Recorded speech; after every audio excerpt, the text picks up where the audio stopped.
Hi friends, welcome to Kitchen Queen. இன்னைக்கு நம்ம பார்க்க போற ரெசிபி எறா ஃப்ரை. இது ரொம்ப சிம்பிளா செஞ்சிரலாம். இது பிகினர்ஸா இருக்கிறவங்க சமையல கத்துக்கிறவங்க கூட இத ஈஸியா நம்ம செய்யலாம். இது எப்படி செய்யறதுன்றதை இந்த வீடியோவை நீங்க ஸ்கிப் பண்ணாம ஃபுல்லா பாத்தீங்கன்னா புரியும்.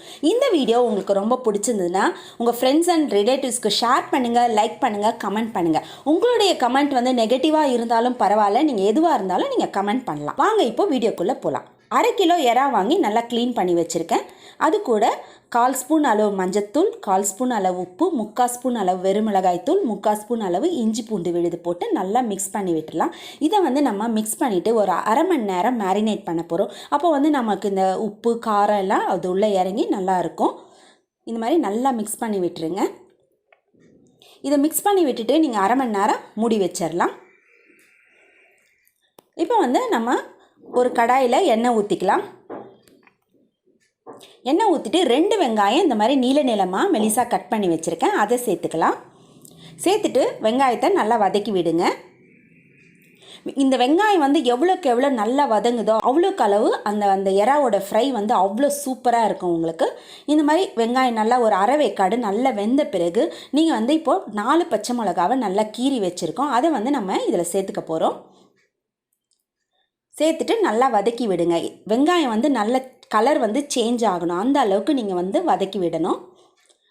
2 கொத்து அளவு கருவேப்பிலை சேர்த்துக்கலாம். கருவேப்பிலை சேர்க்கும் போது எறாக்கு அந்த ஃப்ளேவர் கொடுக்கும், ரொம்ப சூப்பராக இருக்கும் சாப்பிடும்போது. அந்த எறாவுடைய ஸ்மெல்லு, அந்த பச்சை மிளகா கருவேப்பிலை சேரும்போது அப்படி ஒரு டேஸ்ட்டாக இருக்கும். பாருங்கள், வெங்காயம் பச்சை மிளகாய் எல்லாமே நல்லா வதங்கிருச்சு. வெங்காயம் கலர் நல்லா சேஞ்ச் ஆயிடுச்சு பாருங்கள். இப்போ நம்ம மேரினேட் பண்ணியிருந்தோம் இல்லைங்களா எறா, அதை இதில் சேர்த்துக்கலாம். எறா ரொம்ப டைம் எடுக்காது வேகிறதுக்கு, ரொம்ப சீக்கிரமாக வெந்துடும். அதே மாதிரி இதுக்கு நீங்கள் தண்ணிலாம் எதுவுமே சேர்க்க தேவையில்லை. அந்த எறாவில் இருக்க தண்ணியே ரிலீஸ் ஆகி நல்லா சீக்கிரமாக வெந்துடும்.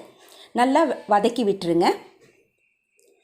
பாருங்கள், மசாலா எல்லா பக்கமும் நல்லா படுற மாதிரி நல்லா வதக்கி விட்டாச்சு. ஒரு 10 நிமிஷம் விட்டுருங்க. 1 ஸ்பூன் அளவு லெமன் ஜூஸ் போட்டுக்கலாம்.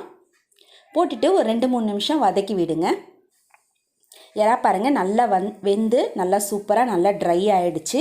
அவ்வளோதாங்க, நம்ம எறா ஃப்ரை சூப்பராக ரெடி ஆகிடுச்சு. மேலே நீங்கள் கொத்தமல்லி இலை தூணிங்கன்னா நல்லா வாசனையாக இருக்கும் சாப்பிட்றதுக்கு. அவ்வளோதாங்க, நம்மளுடைய எறா ஃப்ரை பாருங்கள் எவ்வளோ சிம்பிளாக எவ்வளோ ஈஸியாக செஞ்சிட்டோன்னு சொல்லிட்டு. எறா நீங்கள் ரொம்ப நேரம் வேக வச்சாலும் ரொம்ப கல் மாதிரி இருக்கும், நல்லா இருக்காது. அது ரொம்ப ஈஸியாக சீக்கிரமாக வெந்துடும். அதனால் 10 நிமிஷத்துக்கு மேலே அதை நீங்கள் வேக விடாதீங்க. அவ்வளோதாங்க, இந்த எறா ஃப்ரை உங்கள் வீட்டில் நீங்கள் செஞ்சு பார்த்துட்டு உங்களுடைய கமெண்ட்டை என்னுடைய ஃபீட்பாக்ஸில் போடுங்க.